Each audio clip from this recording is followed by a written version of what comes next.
Imagine defending a fortress with approximately 10,000 soldiers and untrained peasant crusaders against Sultan Mehmed II, the Conqueror, the man who shattered Constantinople's legendary walls.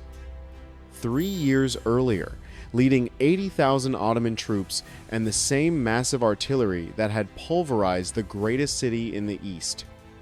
Knowing that if Belgrade falls, the road to Budapest and Vienna lies open to Islamic conquest. July 4 to 22, 1416, John Hunyadi, Hungary's greatest military commander, organized a desperate defense combining professional soldiers with thousands of peasant volunteers recruited by Franciscan friar John of Capistrano through crusade preaching that promised salvation to anyone willing to fight. Here's what makes this siege insane. The Ottomans brought the exact cannons that had destroyed Constantinople's triple walls in 1453. Massive bronze guns, firing stone balls weighing over 600 pounds that could pulverize medieval fortifications built centuries before gunpowder existed. For 18 days, Ottoman artillery systematically destroyed Belgrade's outer defenses, while elite janissaries launched assault after assault through breached walls and hand-to-hand combat, fought over rubble and corpse. On July 14th, Hunyadi broke the Ottoman river blockade on the Danube through suicidal naval combat, peasants in converted barges ramming Ottoman warships, boarding actions fought on blood-slick decks, drowning men dragged under by armor weight, allowing supplies and reinforcements to reach the besieged city. Then, on July 22nd, what began as a probing sortie transformed into a full-scale counterattack when thousands of peasant crusaders, many armed only with farming tools, charged Ottoman siege positions, overrunning trenches and artillery parks in chaotic fury that wounded Sultan Mehmed II himself. The psychological shock of seeing their invincible sultan bleeding caused Ottoman morale to collapse completely, forcing withdrawal after 18 days. Victory came at brutal cost. Hunyadi survived the battle but died August 11th from plague contracted during the siege, proving that disease kills more soldiers than swords. To understand why all of Europe held its breath in summer 1456, you need to understand what Constantinople's fall 3 years earlier had meant psychologically. The city that had stood for over 1,000 years as Christianity's eastern bulwark. The fortress that had survived dozens of sieges had finally broken under Sultan Mehmed II's artillery bombardment in May 1453. For centuries, Constantinople had been more than just a capital. It was a symbol, a wall of stone, and faith that said to the west, the Ottomans can come this far and no further.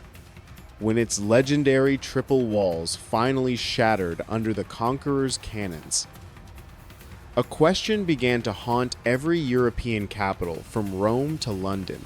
What would fall next? News of the disaster rolled across the continent like a death sentence.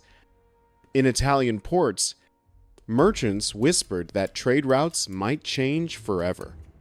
In German taverns, ogres talked about the Turkish thunder, the massive artillery that had made medieval fortifications obsolete overnight. In Rome, Pope Calixtus III listened to reports of the Hagia Sophia Cathedral converted into a mosque and knew that the frontier of the Christian world had just moved several hundred miles closer to the heart of Europe. But if Constantinople was gone, the geography of invasion remained brutally simple.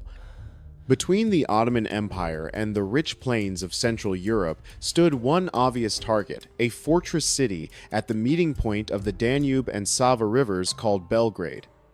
To Sultan Mehmed II, now called the Conqueror after crushing Constantinople at age 21, Belgrade was not just another castle on the map. It was the key to Hungary, and Hungary was the gateway to Vienna, Munich, and the wealthy German states beyond. If Belgrade fell, the road toward the heart of Europe would open like a wound. The young Sultan, who had already achieved what generations of Ottoman rulers had failed to accomplish by taking Constantinople, was not the kind of man who ignored opportunities like that. He made his intentions clear. Belgrade would be the next target. Orders spread across his empire, calling for men, cannons, horses, river ships, and endless supplies. What had begun as frontier whispers slowly took shape as a grand, carefully planned Ottoman campaign, one of the largest the Hungarian border had ever faced. In the Kingdom of Hungary, people understood the danger with crystal clarity.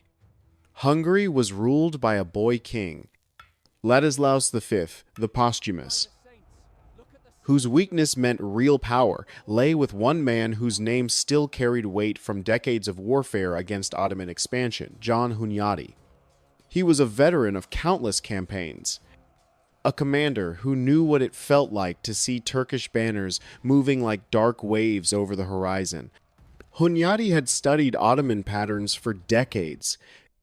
First, they softened up a region through raiding, burning, probing defenses. Then, when they were certain of victory, they sent the great army infantry, cavalry, artillery, fleets of supply boats on the Danube. They had done it to Constantinople with devastating effect. He was certain they would try it again, and Belgrade was the obvious target. While noblemen argued in councils and diplomats traded letters, rumors drifted in from the south that confirmed Hunyadi's worst fears. Villages along the frontier reported Ottoman scouts mapping river crossings. Traders spoke of new cannons being cast in foundries, of ships being prepared on the lower Danube, of massive ammunition stockpiles being assembled slowly. The outline of a coming storm became impossible to ignore. In Rome, Pope Calixtus III tried to answer that storm with words and faith, calling for a new crusade and urging kings and peasants alike to defend Christendom against the Ottoman tide. But unlike the time of the First Crusade, when all of Europe united, the 15th century found Christendom divided, exhausted, suspicious.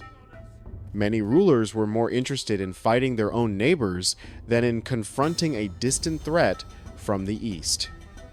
And yet, in all this uncertainty and political paralysis, one fact remained painfully simple if Belgrade stood. Europe would have time to breathe and prepare. If Belgrade fell, no one could predict where the Ottomans would stop. That is how a fortress city at the edge of the map became the center of history. The decision to defend Belgrade did not begin in a royal palace with knights in shining armor. It began in the restless, calculating mind of John Hunyadi. He understood that Hungary could not wait for a perfect army or for every nobleman to agree on strategy. The Ottomans would not pause their cannons until everyone in Europe felt ready for war. If Belgrade was going to hold, it needed men, weapons, food, and supplies immediately. First, Hunyadi moved with what he still controlled: his own fortune and hard-earned reputation. He poured his personal wealth into the effort, hiring mercenaries, summoning veterans who had fought under his command before, sending urgent letters across the kingdom calling his vassals to arms. He arranged for ships and boats to be gathered on the upper Danube, knowing from experience that whoever controlled the river would control the lifeline of any siege. But professional warriors and weapons alone would not be enough against the army that had taken Constantinople. Far from battlefields,